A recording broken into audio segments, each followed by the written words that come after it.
This conference will now be recorded. Hello everyone, welcome to our How to Use the Library Catalog workshop. This is Jenny, I'm the Programming Coordinator at the Clinton Community Library.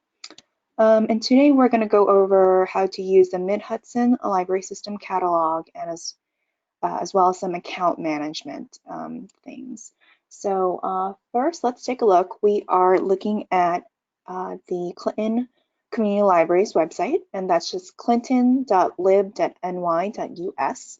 I am showing Clinton's page, but if you are a Mid-Hudson patron, it should be very, very similar for your library as well. There are 66 libraries in the Mid-Hudson Library System, and you can find out whether your library is part of our system by going to midhudson.org. There is a member libraries page, and you can check that out. So let's go back. So first thing we want to do is take a look and log into our account. On Clinton Community Libraries page, you can do so here at the very bottom, log in, or you can go to my account up here. This is just a more direct link, so I'm just going to click log in.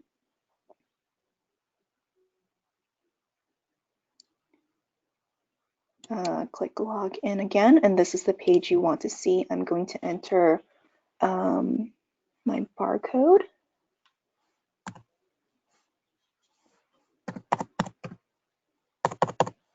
And when you're entering your library card number, make sure to triple check. I missed a 0 here. Make sure to triple check that you are entering all the digits underneath your barcode on your card. Should be 14 digits. Okay, so we're going to enter our PIN and then hit submit. If you don't know your PIN, any library staff member can reset it for you. Just give your library a call. Okay, so now that we're in, let's search for a title, and we can do so right here. I will look for Sing Unburied Sing, just the first title that came to my mind. So we're going to search. Now, the important thing here is if you look on the side on the left-hand column, you can filter whether you're looking for a book, an e-audiobook, a physical audiobook, which is the book on CD option, an ebook, or by large print. And then location is just whether you want to know if the book is, at your home library or a nearby library. Those are probably the two options you'll use the most. And there's other options you can filter by, and you are welcome to look through them. There's a genre section, but you'll mostly use format and location the most. Now, when you're searching for a title, sometimes we'll get patrons who tell us, I didn't want this, it's an audiobook, I want a physical book. Now, what you want to check when you search for a title is to look here. If it says book, it is a physical book. If it says book on CD, it's a physical audiobook. It's got a little CD icon and a book. And then here, large print is a large print book. Pretty obvious. And here you have e-audiobook.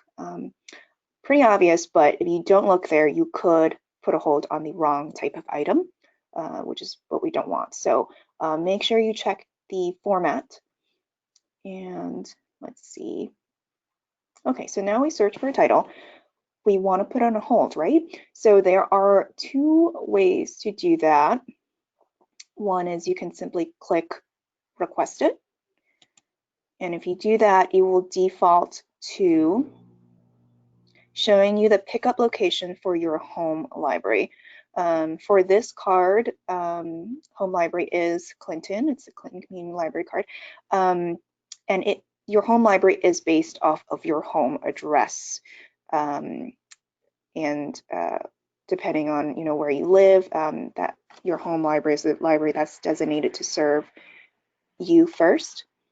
But you can always change it if you work somewhere else. If you work in Ulster County, I happen to know town of Ulster. You can pick a different library to pick your material up at. If you have a deadline, you can go and click that and enter the date that you don't want the item by, but I'm just gonna click submit and that will put my item on hold. Now, the other way, and sometimes people get confused by this, is to add an item to a cart, which is up here. And what that does is it holds the item in your cart for this session until you're ready to put a hold on the items. And you'll see what I mean. So let's say, I'm not sure whether or not I want to check this book out yet. I want to, browse for a bit. So instead of clicking request it, I'll do this audiobook as an example. I will click add to cart and look up here. It says 0 items. When I hit add to cart, it will add it to my cart here. I can go and search for another item. Now, the item in my cart is not on hold for me yet, but I can go ahead and search. Let's say we search for a James Patterson book.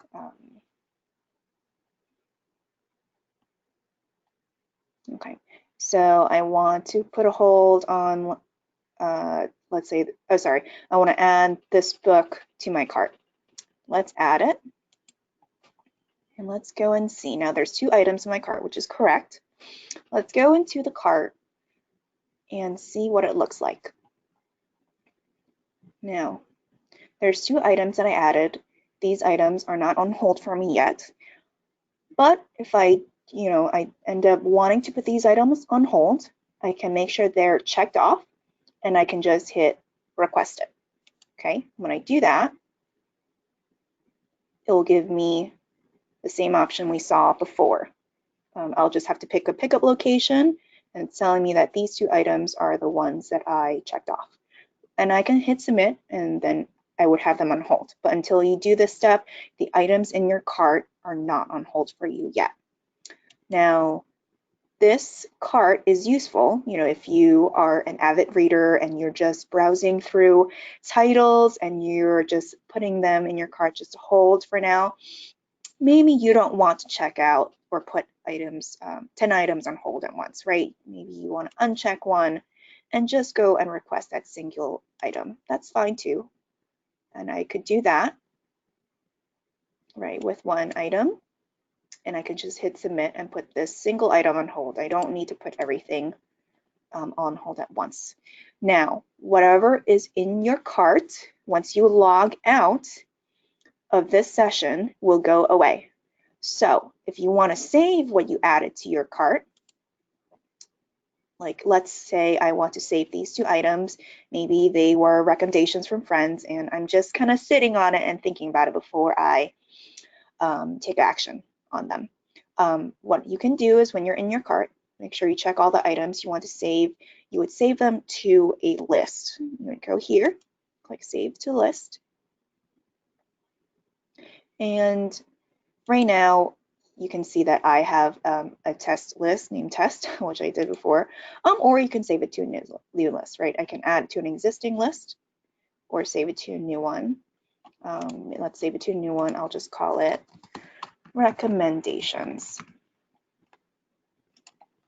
Okay, so now it's the records have been added to a list called recommendations, and I can always now go back to it. Even if I log out and my cart's gone, I will have that information saved. So all my work is not gone. Now let's go and take a look into my account and see where that would be. I'm going to click my account. And on the left here, we're going to go over these in just a second, but down here says my list. And that is where my saved recommendations list will be. I'll tell you, when you create it, which is today's date, you can go into it and, manage it from there. Now I don't see a way of quickly exporting them, but at least you have the information here. Okay, so let's take a look at the left column here. It's pretty self-explanatory, but I'll go over them anyway. So checkouts, you click on checkouts, those are the items that you already have checked out to you. You can renew items once. So, I have Rock Crafts checked out right now. It's due December 7th. I have not renewed this yet. If I do, it will renew it for 3 weeks from today's date. So I can do that and renew my items here. If your item cannot be renewed, that probably means you already renewed it once or there is a hold on it. So unfortunately, you will have to return the item first before you can check it out again. So holds, right, we just put that on hold, so that's why it's there. So these are items you have on hold. These holds have not been fulfilled yet, which is why it still has a pickup location here. If it is being filled or it's in transit, you'll see that reflected here. And then let's go to my ebooks. And this is if you are using Overdrive. Right now I happen to have, let's see, Eleanor Elephant is completely fine, checked out to this account, and it's due back the 24th, so I've got 7 days left. This is handy to just kind of do a quick glance at what you have checked out on Overdrive and what you have coming in. So this is what I have checked out. It says e-content checkouts at the top. Below here, e-content reserves is just another term for a hold on Overdrive. So now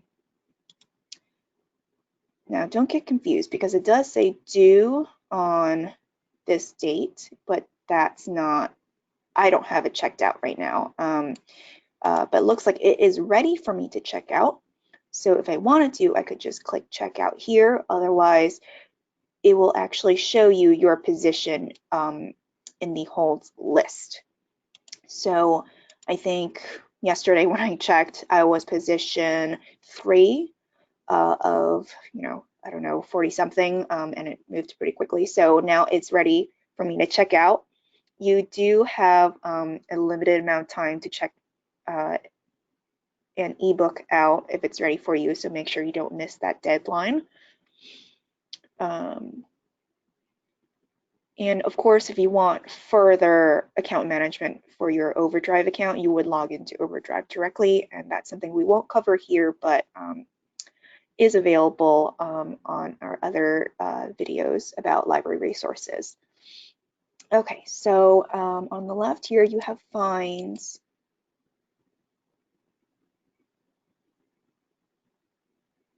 And here is where you can pay for any overdue fines you may have, and hopefully we don't have that, but you can pay it online if necessary. And reading history.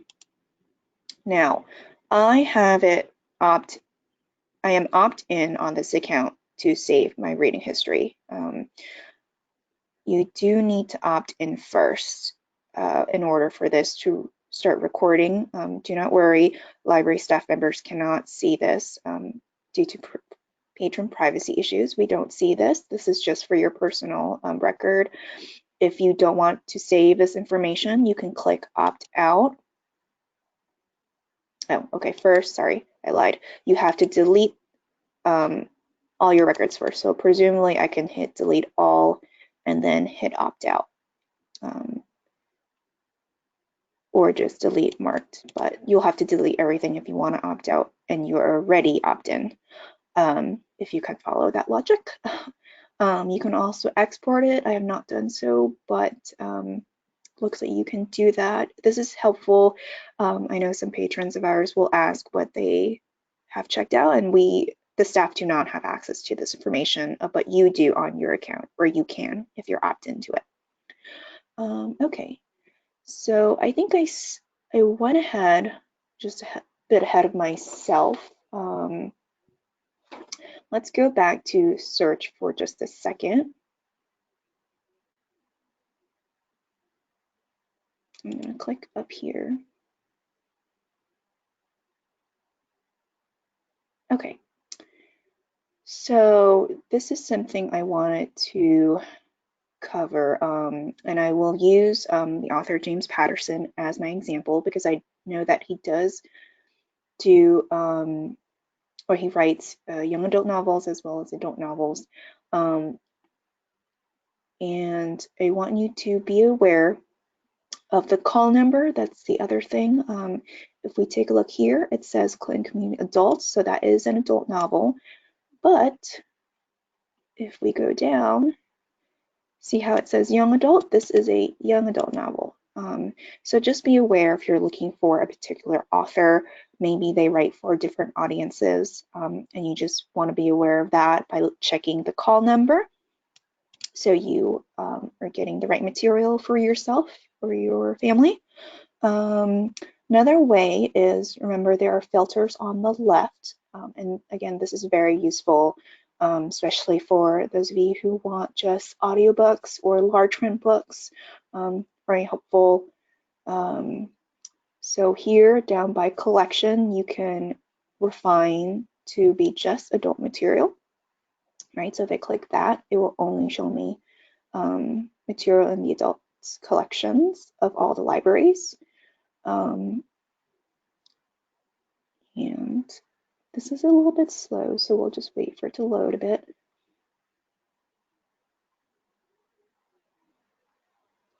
Okay, I can also further refine, and let's say click on large print, and now you know that what you're searching for are books for adults, and they are all large print by, or has something to do with, James Patterson as the subject or the keyword. So hopefully that is useful to you to refine your search. Let's see, before we end this workshop, I know that someone had a question that about accessing magazines and newspapers, and that I would be happy to show you. So up here, this bar, if you want to click on e-magazines, it will take you to RB Digital, which is our provider for e-magazines. Now, you do need to first create an account if you don't have one. If you do, you can just log in, but you'll create an account by getting your library card number. I'm sorry, this is a little bit slow. Here we go, create an account, and you'll just enter your library card number and follow the prompts to create a login, and then you'll be able to log in and check out magazines. The other question was how to access newspapers, and the quickest way that I know would be to actually go back to our website, which is Clinton Community Library's webpage. Now, I believe any library in the Mid-Hudson system should have this blue button here. But if you go to the Stop Searching, Start Finding button, you will actually see a list of Dutchess County resources. If you're not in Dutchess County, I believe, if you're in Ulster County, it will take you to the Ulster County list of resources. So here are the plethora of resources that your library has access to. But up here, there is a newspapers icon, and we're going to click that. So you do have access to the Times, and if you want other New York State newspapers, Gale News does have that, and we also have access to historical newspapers from New York State's Hudson River Valley. So the thing is, for the New York Times, and let's just go into it, you do have access to the articles, but it's going to be structured like a database, and you'll see what I mean. You'll have to log in with your library card number and your PIN. It is not the most user-friendly, so this is what it looks like. You do have access to the most current issue. You can filter by year. It looks like it goes back to 1985. But this is what it will look like. So you do have access to the Times. and this is what it is. Okay, I believe we are already signed in.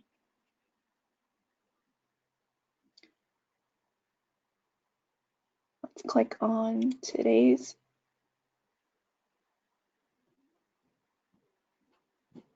Okay, so I think we're already signed in, so that's why I didn't ask for a login, but here it is. This is today's news from the Times. So we'll end this workshop at that. If you have any further questions, please feel free to contact us. Our email is right here, clintonlib1215@gmail.com. And thank you so much for tuning in.